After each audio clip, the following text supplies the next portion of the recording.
Good evening, everyone. Tonight we have Brian Evans, one of our premier turners, is going to show us how to do another ornament of a different style, a nice little pretty Christmas tree. And he's going to use the chatter tool in doing it.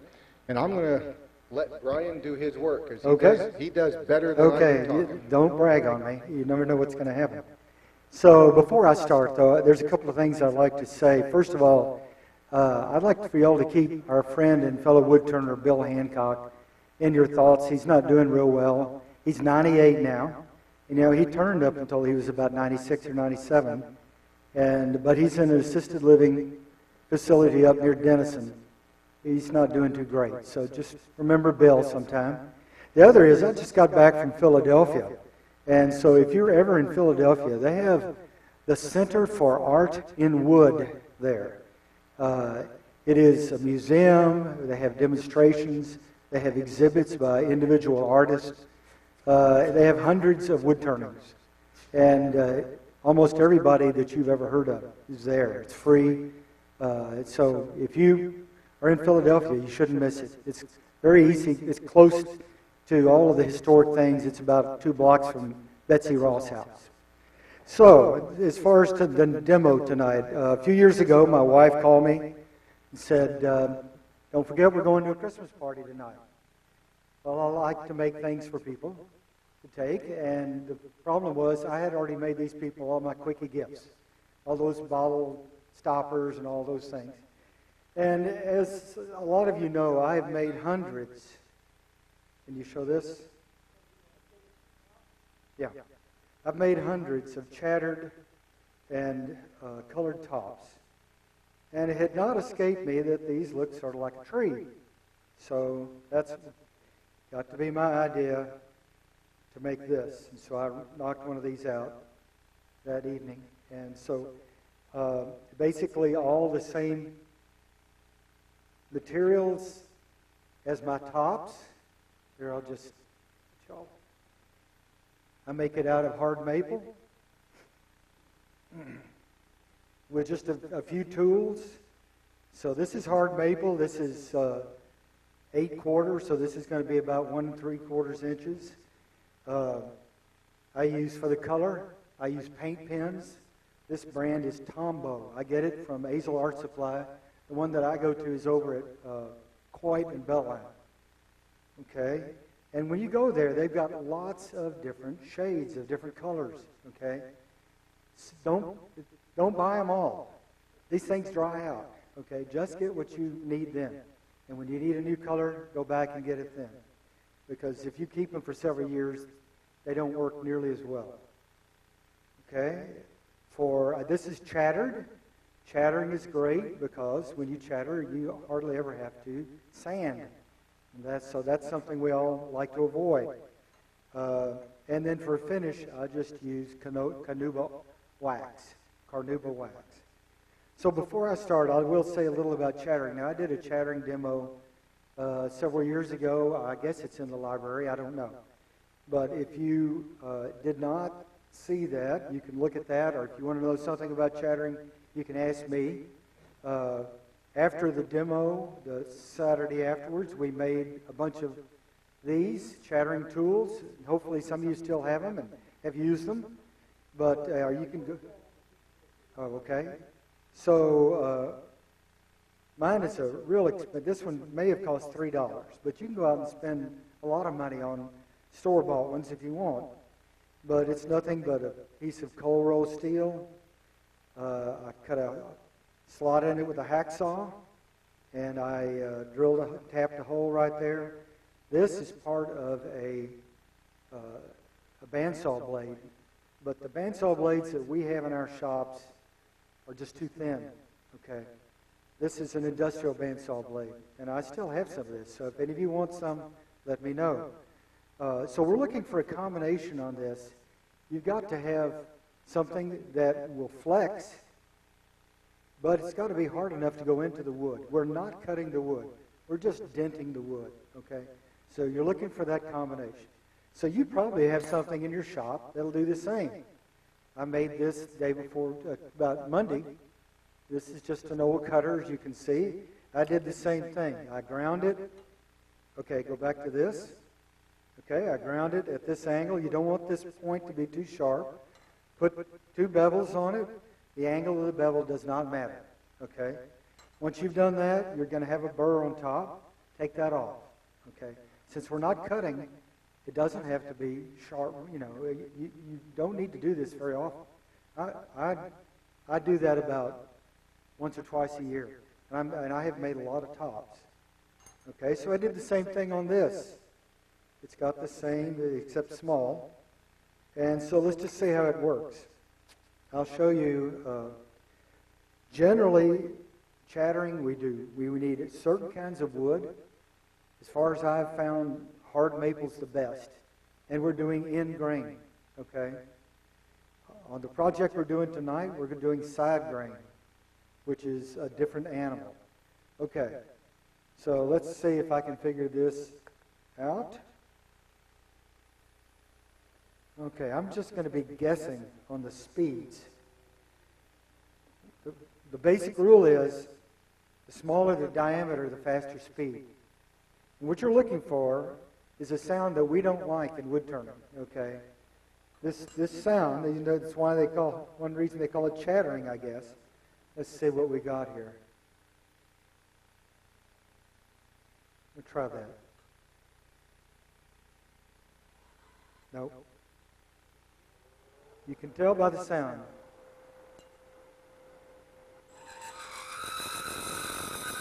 Okay?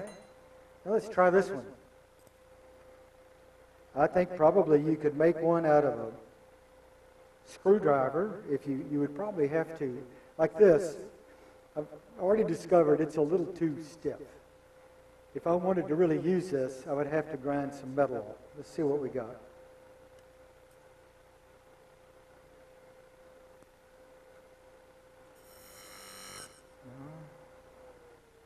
Let me try. Terrible sound. Sorry about that. Okay, let's see what we got here.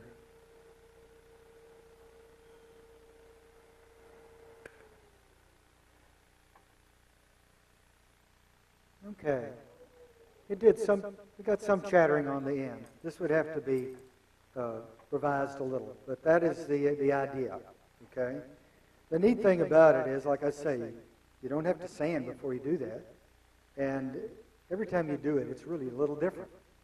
I have done tops that I thought, man, I'd like to make another one exactly like that. And I really can't. I can get close sometimes. But, okay, any questions about chattering? We're on this project. On this project, we're going to be side grain, and so it's going to be a different method. And it's going to be something I've never done well. So we'll see what happens. Yes? So what was the angle of the tool against the wood? Okay, here's the key. Remember, when you're chattering, you're not pushing this tool into the wood. Okay? You want this tool bouncing. Okay? That's why we want the pliable steel. Okay? So that's why. Now you will see some that have been bent. The cutter itself is bent. So that you don't really have to go up here like that. It's already facing down. So it will go like this against the wood and not try to go like that. Can you see that? Okay. So one of the keys here is I find that I do a lot better if the cutter itself, this part, is lined up on the direction that I'm going. So I'm trying to go towards 730. I don't always do it. I've seen turners just go straight across, and some really famous guys and have good luck, but I don't. I do best going down, and I want that cutter. I don't want it facing. There's a tendency for all of us to want this to be horizontal, but you really want this facing the direction you're going. Okay, that is a help.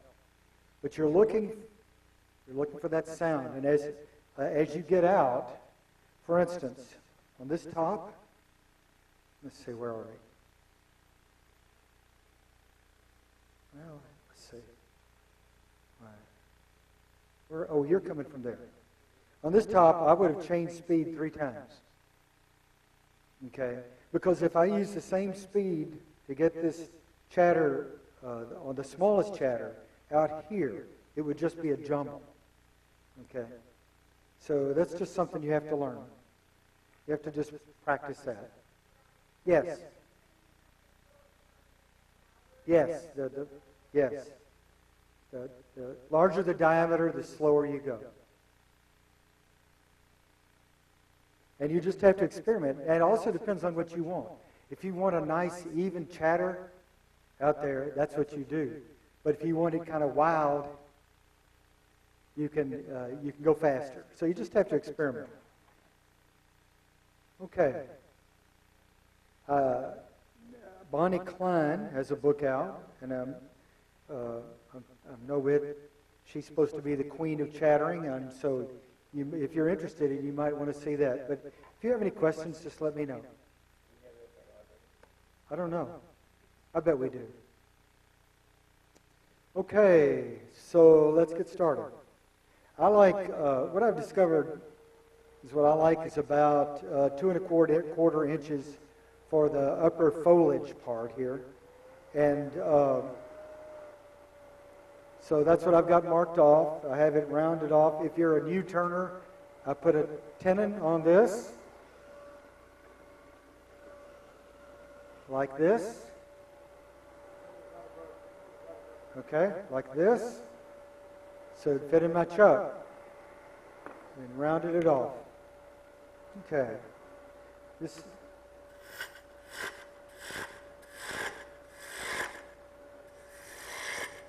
Now, you don't need many tools for this.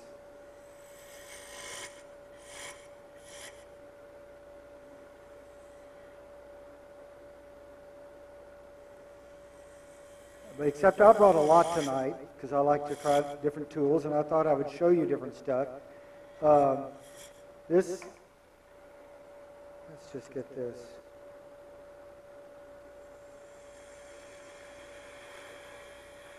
It seems like it's cutting very fast.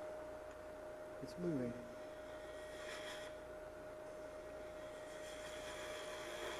So you can use a roughing gouge. You can use a regular gouge.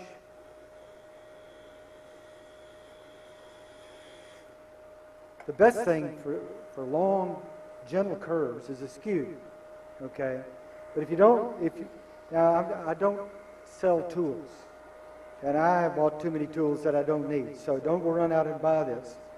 But if you do not like using a skew for this, like that, okay? This is a tool that I think is great. It's hard to even find these because it's really a tool for spindle turning. And people in the United States really are kind of off of spindle turning. But it is, you would say it's a European grind. It's a forged tool, so it's wide. So it cuts really well on these long curves.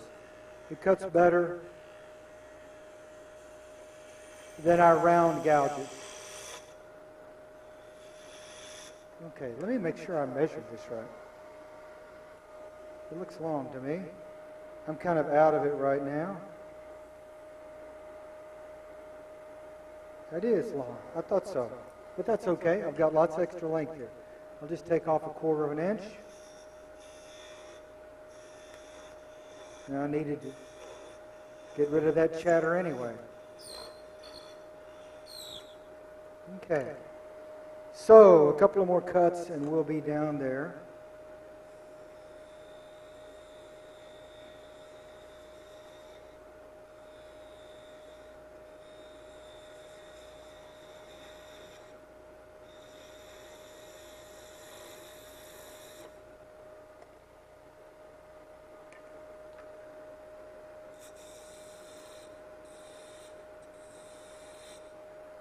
Not too far away. Just check this. Good.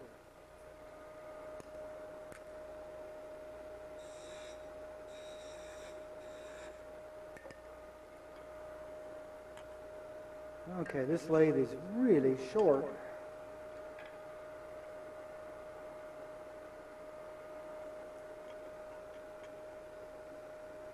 Go ahead and turn this little ball on the top. Now you've probably seen these that have, you might have a cross that you turn on top or a star. You can do any of those. But one thing about it is I find these this small are kind of hard to turn. But it doesn't really matter. These are kind of folky looking things anyway. So if you don't get a true sphere here, don't worry about it.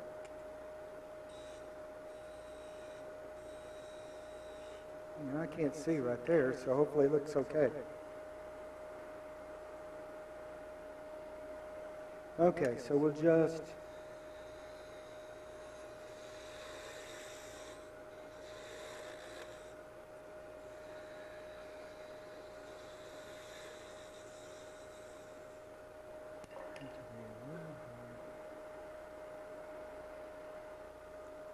Everything's different when it's not your shop, isn't it?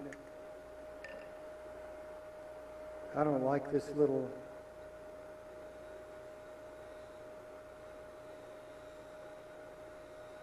thing there, okay.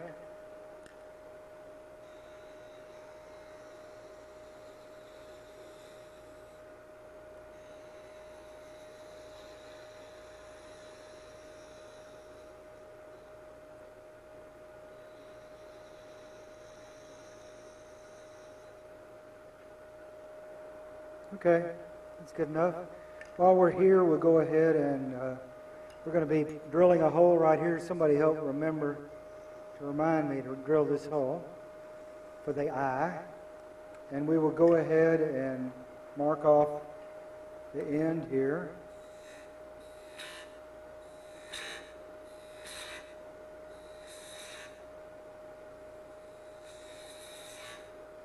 You want this underside curved. Okay? So now, I don't usually sand during a demo, but let me just hit this real fast.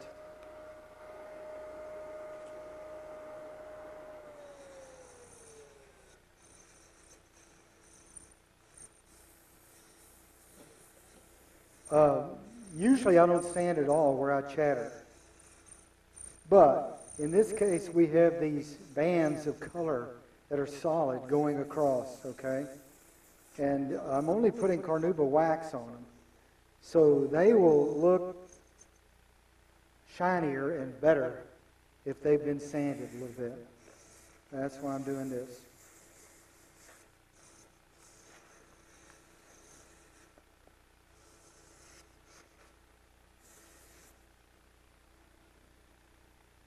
Okay, I'm just...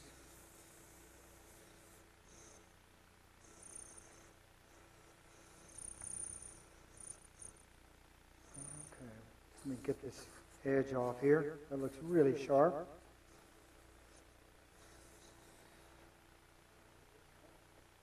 And one more. You know, I shouldn't touch the wood. And I should tell you while I'm turning, don't touch the wood. But it's a bad habit of mine. You will see these really professional, really good turners do that. And when the... You should never do it if it's anything large. I read Raffin, if you're just sanding wood, sanding in the wrong place, he broke his knuckles twice, okay? And he's one of the most famous turners in the world, okay? So you should never touch the wood when this is near. But you will see experts do it. But if you will notice, they don't touch it here, okay? Because if you touch it here, something bad happens.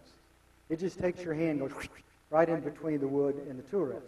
And it hurts, and I know that. So if you were going to touch it, and I'm telling you now, don't touch the wood. But if you were going to touch it, you touch it here. Okay? So that it's not going to take you over. Okay, so now it's time to color.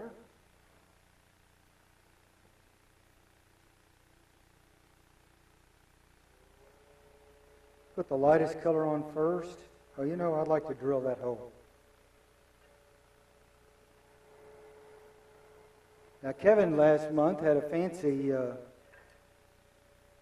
me just get rid of some of these.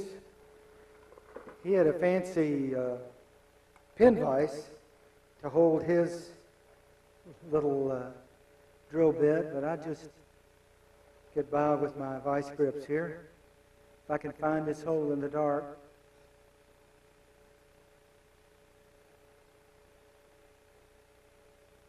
Okay. That usually causes a little bit of disruption there. That'll take care of it. Okay.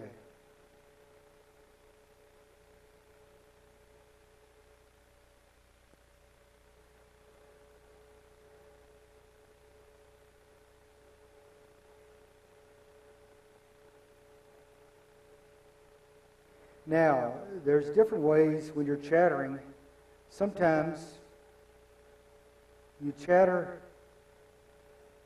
and you chatter through a color to get to another color. And you will see, I'll probably chatter through to the wood here. I don't really want to do that, but I can fix it. For instance, here,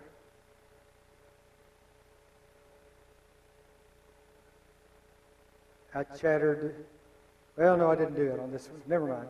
But you will put one color on and then another color over it and chatter down to the other, or even down to bare wood. So, remember, I was just telling you how we do in grain, we go across. With side grain, I have never been able to get a really good pattern in side grain myself. I don't know what it is. I don't know how they do it. But I get disruption, and that's what I'm looking for. I just want it to look like foliage or something, and that's what I'm looking for. But you go from underneath, okay? Do not stick this into the wood, because this point will just tear it up, okay? It looks terrible. And so hopefully, let's see, let me just see what I got here. We're going to have to go completely on sound.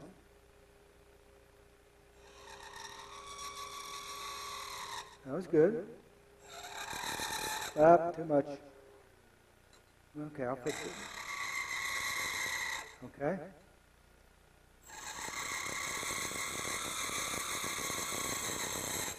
Okay, this one I just stuck in it a little too much. I am actually, if you can see this, if this is the piece, I've actually got, let's see, how can I show you? I've got it underneath. I've got it underneath so that the point is not pointing into the wood, it's just resting. Let's just see what I got there. Okay.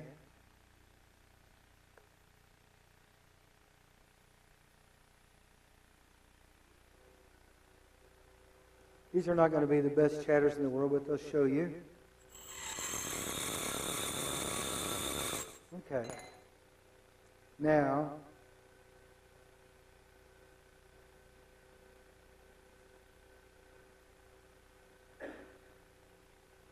fix all that, and let me reverse it.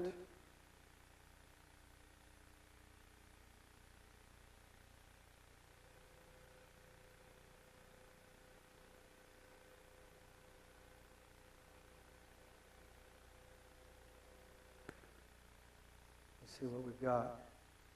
Okay, we've gone through a little bit here, but all you need to do is just mark it and rub it. Okay.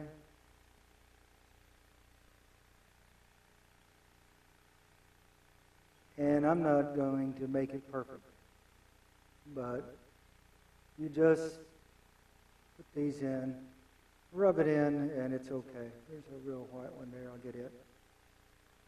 Okay, now we'll put grooves in it to delineate between.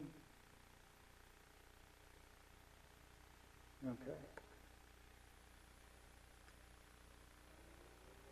The red band, you can use any color. You don't have to use red, obviously.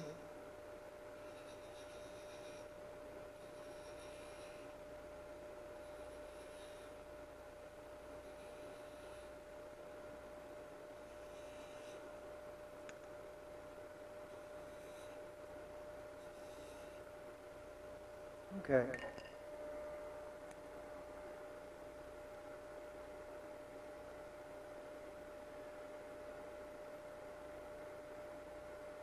People love to see color go on wood turning, don't they? That's when I have turned in public, they just love it.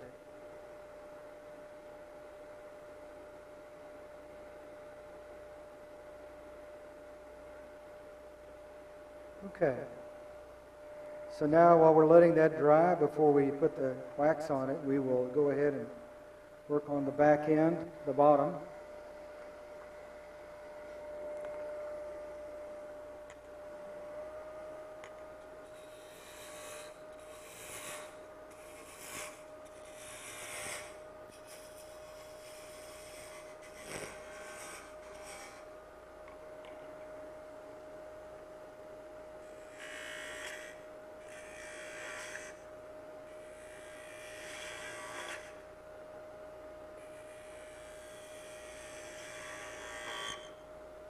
Okay, you don't want to go too deep because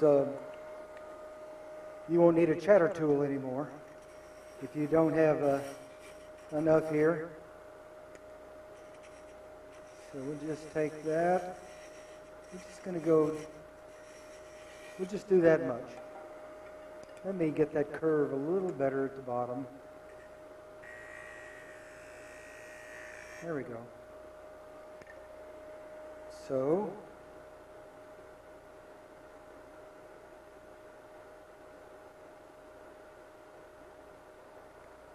now I'm about to work back here. And I want to show you something. I'll be very close to my jaws. I didn't get very good. I'll have to redo that. I want you to look at this. Okay. Okay. Now, you're missing the... Okay. That's fine. I have ground off the edges here. And this is something you should do. Anytime you get a new chuck or new jaws, you should grind these edges off. Doesn't take that long. The best way to do it is with a belt sander that's really made for sanding, that you use only for sanding metal. You know that if you use a belt sander you use for sanding wood, you can have a little fire if you do that. But I usually do it on a grinder. But if you do it on a grinder, be sure you have the platform right by the wheel, because you do not want this to be sucked down in between the platform and the wheel and come shooting out at you. Okay. So, but this is something, even, I know they make rubber band type things to go around here, okay? But this is something that you should do to all your chucks, because I've been hit by these and it hurts.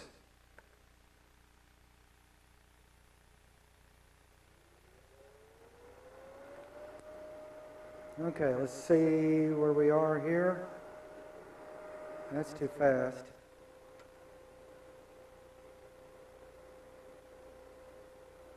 That's too high.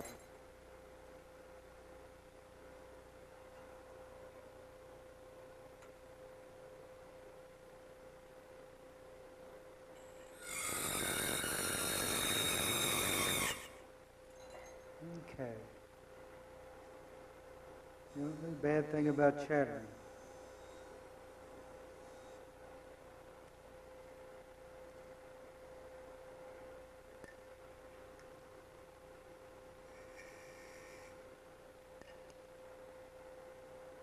So, I'd like to take that edge off a little more. Now, one thing I didn't mention in the design, what you really want is a curve that goes all the way up. Sometimes it's hard to do, all the way to this edge. It's going to always look better if you do that. So sometimes it's kind of hard to turn something like that. It feels like you're really having to go down in it. But you need to try to do that. And then one of the things that drives you crazy is you've managed to turn it, and then when you sand it flat. You lose your curve. So just be careful on that. It really looks best if it's just going right up there. to that end.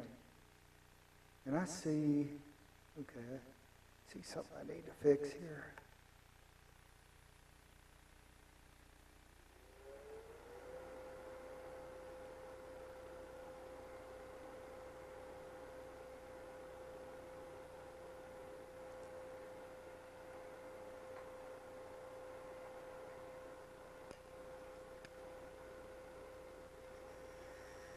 Okay, so now, I guess we will put some carnauba on it, but we're only going to put it on the areas without chatter, okay? And you have to be very careful with carnauba, because if you put it on too thick, it looks terrible. It makes the surface look all cloudy and does not look good. Okay, so, and if you put it on the part that's been chattered, you've just ruined it. Because the wax will gather all in the depressions. You can't get it out. And it looks terrible.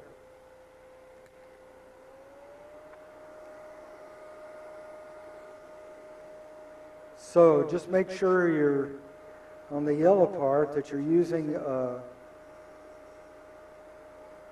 something that doesn't have red on it. Just barely touch it.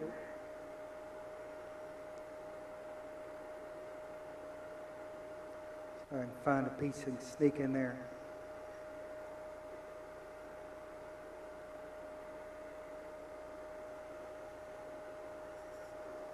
This is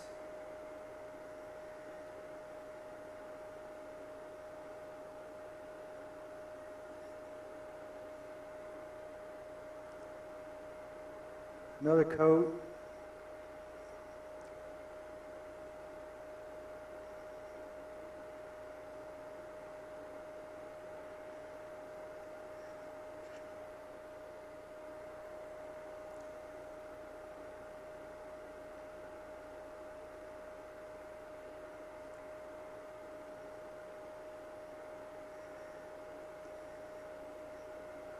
Okay. I guess we can stop and see if we're doing okay. Yeah. I didn't really get any chatter down there, but that's okay. We'll skip it. Okay, we're ready to...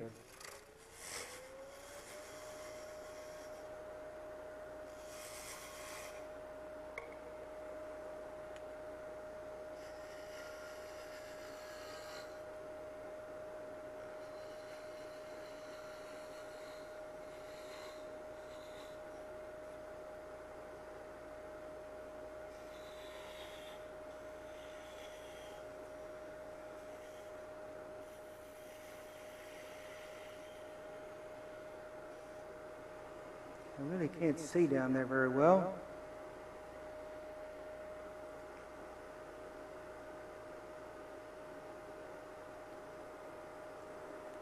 I'll just put a little groove here, and it'll look like I meant to do it.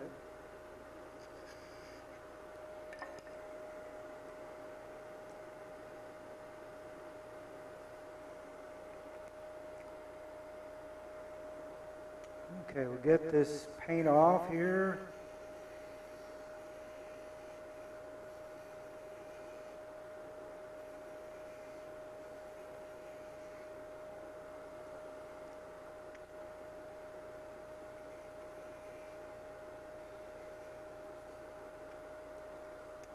Okay, clean this off and we're done.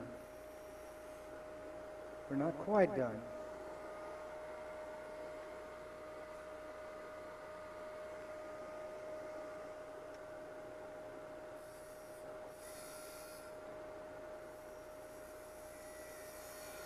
Let's see. I like to just barely hit that with some sandpaper to take the edge off this and here.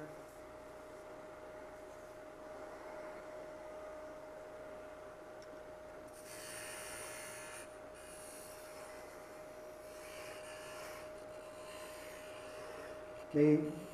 You notice I haven't put the eyelet in yet, the eye up here, because we still have to buff it. Okay. And you can use your, I thought, I usually use my gouge for this. I'm a little into the weather, so I thought I wouldn't use my gouge and cut my finger in front of all of y'all.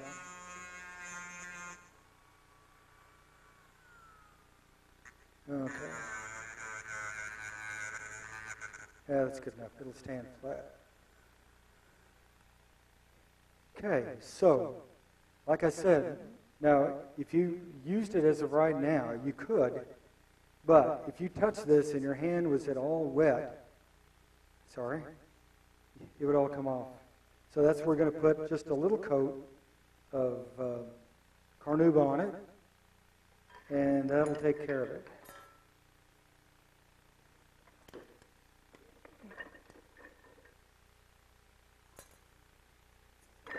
If I can get the chuck off.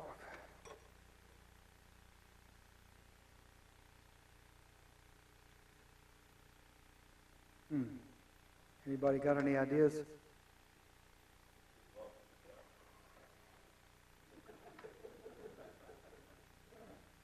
Let's see.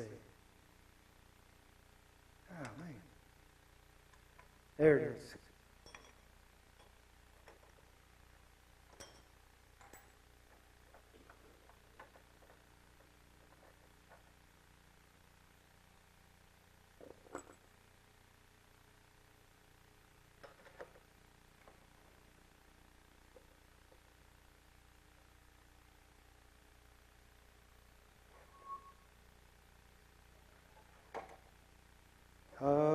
There it is.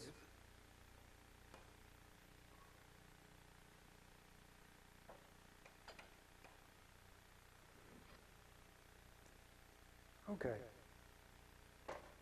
So now, in order to not get the carnauba in the grooves, what we do is put the carnauba on the buff, and then buff the piece. And I like to put on these nitro gloves because it makes it a little easier to hold, and I don't want to throw it in Jimmy's lap.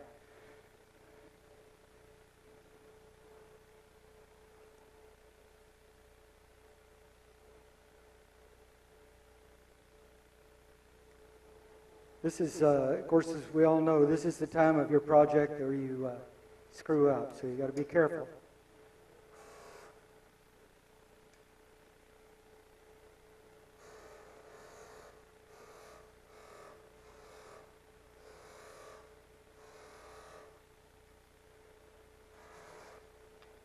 Just put a little bit on at a time.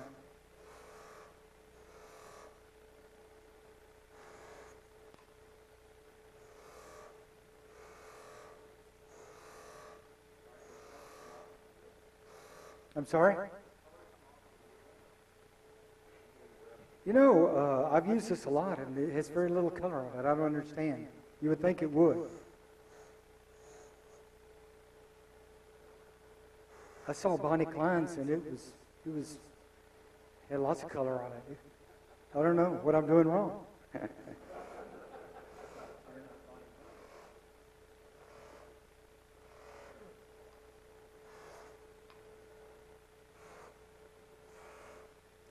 So, we are through. So you can tell, let's see, if I can, let's turn that off. So it puts a little glow on it. I don't know if you can see it from there, but you do have a little glow on the green part. And the only other thing you have to do is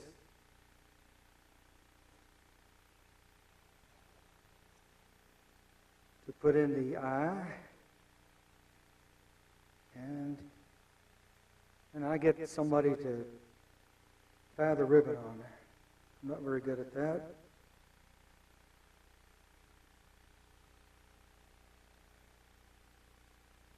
Okay. It bit. You don't want, as I was saying, you can use, I have seen for the top here, I've seen where you do the profile of a cross or a star or an angel and then flatten it on either side with your sander. You don't have much room here. I don't know if you could do those. One thing you want to make sure is you want to be sure that it's bigger than your eyelet, because it's going to look a lot better if it is. But otherwise, do I have any questions? Okay, thanks.